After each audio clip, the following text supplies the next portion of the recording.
Three,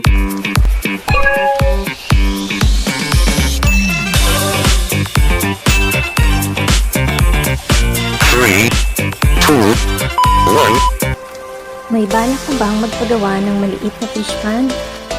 Kung ganon, panoorin mo to. Pag maglalagay ng bagong isda sa new fish pond, hayaan muna sa plastic ang isda ng 20 minutes, saka pakawalan. Hayaang lumabas kusa ang isda sa lalagyan, ginagawa ito upang hindi ito manibago at mamatay.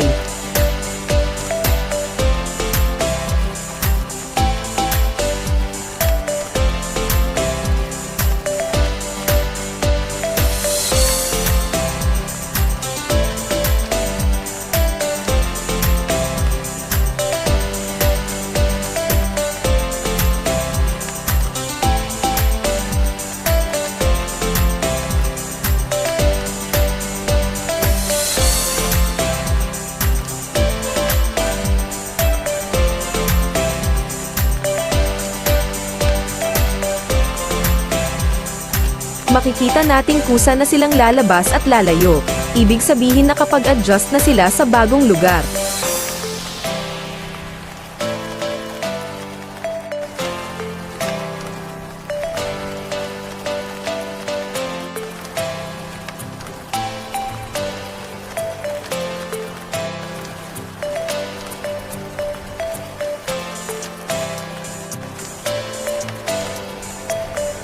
Ang sukat ng maliit na fish pond na ito ay tama lamang ang isang tao para maging caretaker.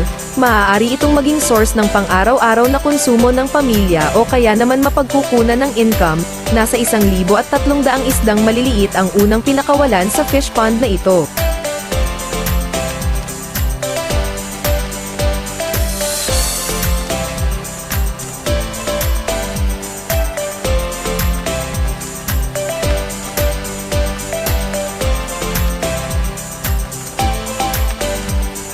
Pagkatapos lamang ng ilang sandali, maaari nyo nang bigyan ng pagkain ang mga isda. May mga nabibiling food na para talaga sa kanila, pero kung may mga ritaso ng mga tinapay, maaari din itong ibigay. Pwede ka ring magtanim ng kangkong sa gilid para maging tahanan nila sa hinaharap.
Please subscribe, like, and hit the notification bell.